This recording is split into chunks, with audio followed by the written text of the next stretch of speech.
Hello दोस्तों, स्वागत है एक बार फिर से आप सभी का हमारे इस Pranjal UP board English YouTube channel के अंतर्गत। दोस्तों, आज जो रचना हम आपके सामने लेके आए हैं उसका टाइटल है अलाइनमेंट, जो कि यूपी बोर्ड क्लास 12 के अंग्रेजी पाठ्यक्रम के अंतर्गत पढ़ाई जाती है और आपकी पोएट्री के 5वें चैप्टर के अंतर्गत पढ़नी पड़ती है। दोस्तों, इस कविता को शुरू करने से पहले हम आपको इस पोयम के राइटर और इसके बैकग्राउंड के बारे में थोड़ी सी जानकारी देना चाहेंगे। तो इस कविता को लिखा है पीबी शैली ने, जिनका जीवन काल सन 1792 से 1822 ईस्वी के मध्य रहा था।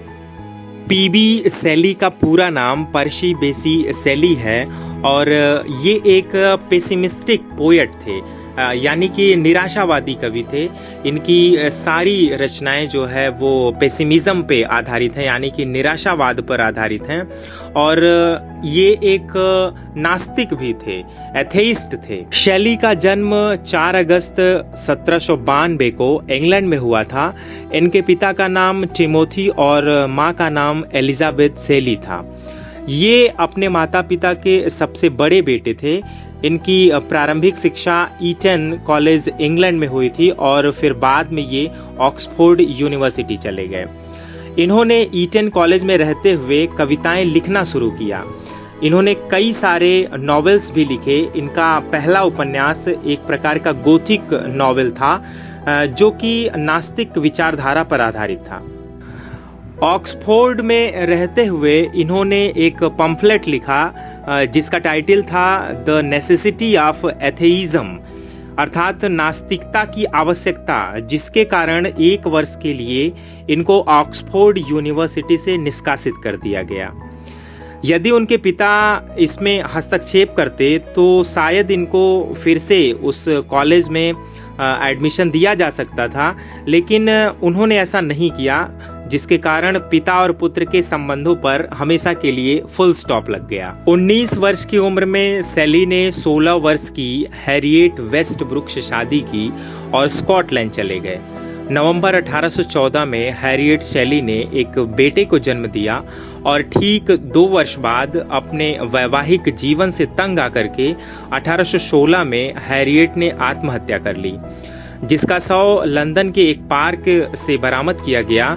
उसके शव के मिलने के ठीक 3 हफ्ते बाद शैली ने अपनी प्रेमिका मैरी गॉडविन से आधिकारिक तौर पर शादी कर ली और 8 जुलाई 1822 को अपने 30वें जन्मदिन से कुछ समय पहले शैली इटली की यात्रा के लिए निकले और एक भयंकर समुद्री तूफान में फंस गए, जहां पर डूब जाने के कारण इनकी मृत्यु हो गई। कुल मिलाकर के शैली का जीवन काफी कष्टमय था और वे हमेशा निराशा और दुख में जीते रहे। तो दोस्तों, ये था पीबी शैली का एक संक्षिप्त जीवन परिचय। अब अगर हम इस कविता की बात करें, अलाइनमेंट की बात करें, तो ये कविता एक प्रकार का शोक गीत है, जो कि उनकी अत्यंत दुख भरी कविताओं में से एक है। शैली को 28 वर्ष की उम्र में ही ये आभास होने लगा था कि वे समय की अंतिम सीढ़ी पर खड़े हैं और अब उन्हें इस संसार में ज़्यादा दिनों तक नहीं रहना है। वे अपने जीवन से काफ़ी निराश और दुखी थे। उन्हें ऐसा लगता था कि उनकी युवावस्था की स्फूर्ति और जीवन की खुशियाँ अब कभी लौट करके उनके पास नहीं आएंगी।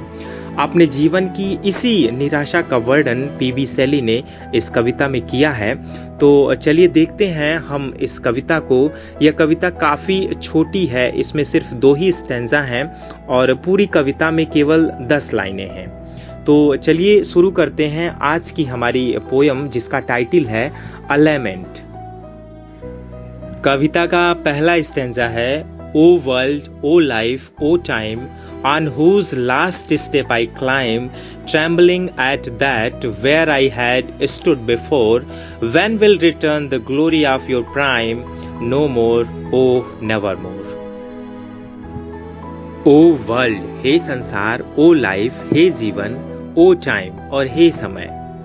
कवि पीबी शैली इन सभी चीज़ों को संबोधित करते हुए अपनी मनोदशा को व्यक्त करते हैं और कहते हैं कि हे संसार, हे जीवन और हे समय, ऑन हुज लास्ट स्टेप, जिसके की अंतिम चरण में या जिसकी की अंतिम पायदान पर, अंतिम सीढ़ी पर आई क्लाइंब, मैं चढ़ा हुआ हूँ।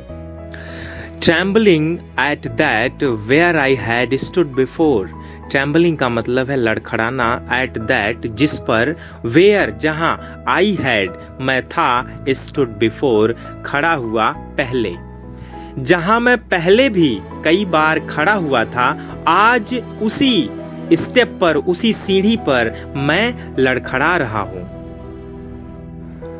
मतलब ये है कि इसी संसार में कवि पीबी शैली ने बहुत सारी परेशानियों और कठिनाइयों का मुकाबला बड़ी ही बहादुरी के साथ किया है, लेकिन आज इस अंतिम पड़ाव पर जब उन्हें ऐसा लगता है कि अब वे इस दुनिया में ज्यादा दिनों तक नहीं रहेंगे, तब उनके कदम अब जो है उस सीढ़ी पर, यानी कि उस अवस्था में डगमगा रहे हैं, लड़खड़ा रहे हैं।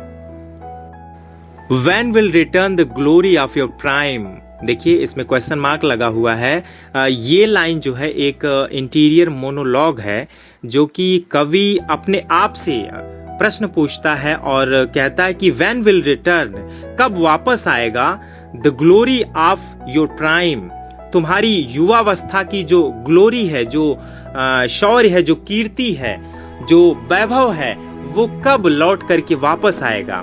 ये क्वेश्चन ये अपने आप से पूछते हैं और उनकी आत्मा इस प्रश्न का उत्तर देते हुए कहती है नो मोर, ओ नेवर मोर।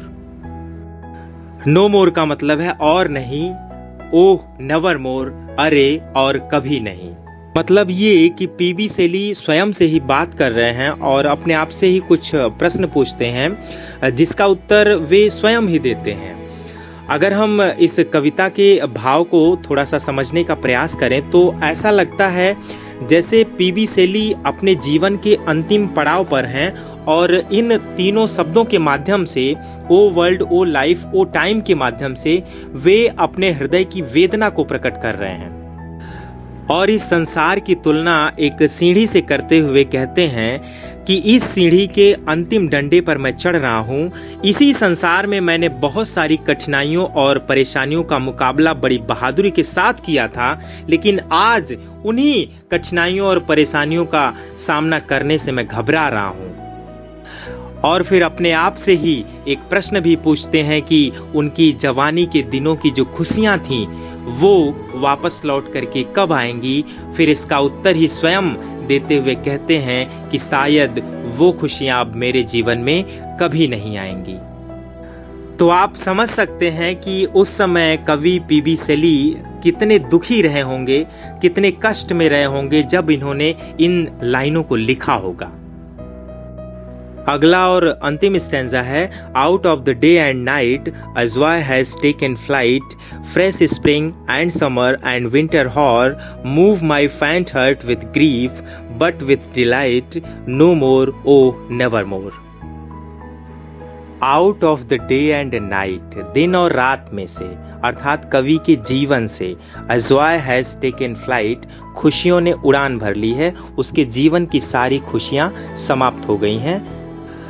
फ्रेश स्प्रिंग, वो ताजा बसंत, एंड समर, और वो गर्मी, एंड विंटर हॉवर, और वो बर्फीला जाड़ा, और कहते हैं बर्फ को या ये सभी प्राकृतिक सौंदर्य move my faint heart with grief, मेरे दुर्बल हृदय को दुख से प्रभावित करते हैं। ग्रीफ का मतलब होता है दुख और फैंट हर्ट का मतलब है दुर्बल हृदय। तो ये सारे प्राकृतिक सौंदर्य मेरे हृदय को दुख से प्रभावित करते हैं। बट विथ डिलाइट, लेकिन जो आनंद है, जो खुशी है, उन खुशियों से ये प्राकृतिक सौंदर्य मेरे हृदय को कब भरेंगे, अर्थात मेरे जीवन में ये खुशियां कब आएंगी। और फिर अंत में एक जवाब आता है नो मोर, और नहीं, ओह नेवर मोर, और शायद कभी नहीं। मतलब ये कि उनका संपूर्ण जीवन पूरी तरह से नीरस हो चुका है और उनके जीवन से पूरी तरह से ये खुशियां समाप्त हो चुकी हैं, जो कि दोबारा से कभी वापस लौट करके नहीं आएंगी। तो दोस्तों यही था इस कविता का भावार्थ। उम्मीद है कि आपको समझ में आ गया होगा। यदि हमारा ये वीडियो आप सभी को थोड़ा सा भी हेल्पफुल लगा हो तो प्लीज़ आप हमारे चैनल को सब्सक्राइब करें, वीडियो को लाइक करें और ज़्यादा से ज़्यादा इसे शेयर भी करें ताकि अन्य बच्चों को भी इसका फ़ायदा मिल सके। तो इन्हीं सारी बातों के साथ हमें दीजिए इजाज़त। मिलते हैं अगले वीडियो लेक्चर में एक नई रचना के साथ। तब तक के लिए गुड बाय।